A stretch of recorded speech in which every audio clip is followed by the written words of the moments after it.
UDF എന്ന് പറയുന്നത് എല്ലാ വർഗീയ ശക്തികളുടെയും ഒരു കേന്ദ്രീകൃത രൂപമായിട്ട് മാറിയിരിക്കുകയാണ്. മതനിരപേക്ഷ ഉള്ളടക്കത്തെയെല്ലാം പൂർണ്ണമായിട്ടും തള്ളി എല്ലാ വർഗീയ ശക്തികളുമായിട്ട് ബന്ധപ്പെട്ട് മുമ്പോട്ടേക്ക് പോകുന്ന കുറേ കാലമായിട്ടുള്ള പ്രവർത്തനം തുടരുന്നു എന്ന് മാത്രമേ അർത്ഥമുള്ളൂ. അത് ആര്യാ ഷൗക്കത്ത് പറഞ്ഞാലും VD സതീശൻ പറഞ്ഞാലും പറഞ്ഞില്ലെങ്കിലും ഒക്കെ അതാ സംഭവം. എല്ലാ വർഗീയ ശക്തികളുമായി ചേർന്ന് മുമ്പോട്ടേക്ക് പോകുന്ന ഒരവസ്ഥയാണ് ഇപ്പോൾ കേരളത്തിലുള്ളത്.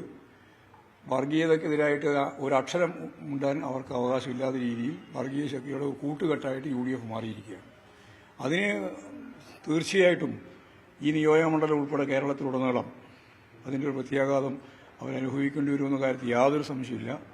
ആ പ്രത്യാഘാതം അനുഭവിക്കുന്നു എന്നുള്ളത് തന്നെയാണ് വരാൻ പോകുന്ന തെരഞ്ഞെടുപ്പിന്റെ അവസാനം കാണാൻ പോകുന്ന ചിത്രം.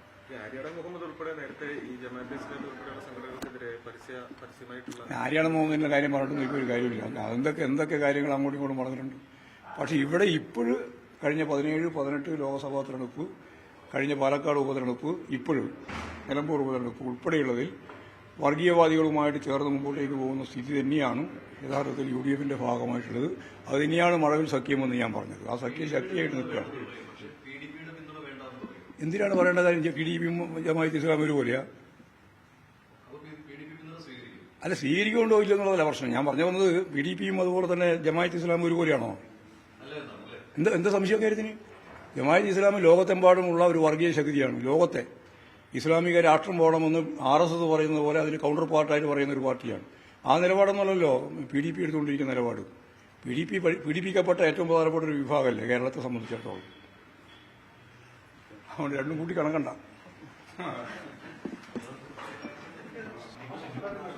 UDF എന്ന് പറയുന്നത് എല്ലാ വർഗീയ ശക്തികളുടെയും ഒരു കേന്ദ്രീകൃത രൂപമായിട്ട് മാറിയിരിക്കുകയാണ്.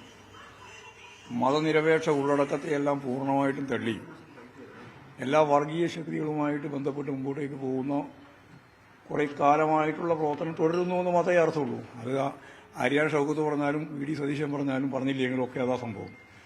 എല്ലാ വർഗീയ ശക്തികളുമായി ചേർന്ന് മുമ്പോട്ടേക്ക് പോകുന്ന ഒരവസ്ഥയാണ് ഇപ്പോൾ കേരളത്തിലുള്ളത്. വർഗീയതയ്ക്കെതിരായിട്ട് ഒരക്ഷരം ഉണ്ടാൻ അവർക്ക് അവകാശമില്ലാത്ത രീതിയിൽ വർഗീയ ശക്തിയുടെ കൂട്ടുകെട്ടായിട്ട് UDF മാറിയിരിക്കുകയാണ്. അതിന് തീർച്ചയായിട്ടും ഈ നിയോജകമണ്ഡലം ഉൾപ്പെടെ കേരളത്തിലുടനീളം അതിൻ്റെ ഒരു പ്രത്യാഘാതം അവരനുഭവിക്കേണ്ടി വരുമെന്ന കാര്യത്തിൽ യാതൊരു സംശയമില്ല. ആ പ്രത്യാഘാതം അനുഭവിക്കുന്നു എന്നുള്ളത് തന്നെയാണ് വരാൻ പോകുന്ന തെരഞ്ഞെടുപ്പിന്റെ അവസാനം കാണാൻ പോകുന്ന ചിത്രം.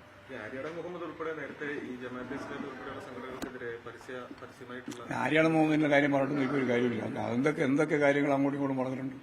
പക്ഷെ ഇവിടെ ഇപ്പോഴും കഴിഞ്ഞ 17, 18 ലോക്സഭാ തെരഞ്ഞെടുപ്പ്, കഴിഞ്ഞ പാലക്കാട് ഉപതെരഞ്ഞെടുപ്പ്, ഇപ്പോഴും നിലമ്പൂർ ഉപതെരഞ്ഞെടുപ്പ് ഉൾപ്പെടെയുള്ളതിൽ വർഗീയവാദികളുമായിട്ട് ചേർന്ന് മുമ്പോട്ടേക്ക് പോകുന്ന സ്ഥിതി തന്നെയാണ് യഥാർത്ഥത്തിൽ UDFന്റെ ഭാഗമായിട്ടുള്ളത്. അത് തന്നെയാണ് മഴവിൽ സഖ്യമെന്ന് ഞാൻ പറഞ്ഞത്. ആ സഖ്യം ശക്തിയായിട്ട് നിൽക്കുകയാണ്. എന്തിനാണ് പറയേണ്ട കാര്യം? PDPയും ജമാഅത്ത് ഇസ്ലാമി ഒരുപോലെയാ? അല്ല, സ്വീകരിക്കൊണ്ടോ ഇല്ലെന്നുള്ളതല്ല പ്രശ്നം. ഞാൻ പറഞ്ഞു വന്നത് PDPയും അതുപോലെ തന്നെ ജമാഅത്ത് ഇസ്ലാമി ഒരുപോലെയാണോ? എന്താ സംശയം കാര്യത്തിന്? ജമാഅത്ത് ഇസ്ലാമി ലോകത്തെമ്പാടുമുള്ള ഒരു വർഗീയ ശക്തിയാണ്. ലോകത്തെ ഇസ്ലാമിക രാഷ്ട്രം പോകണമെന്ന് RSS പറയുന്നത് പോലെ അതിന് കൗണ്ടർ പാർട്ടായിട്ട് പറയുന്ന ഒരു പാർട്ടിയാണ്.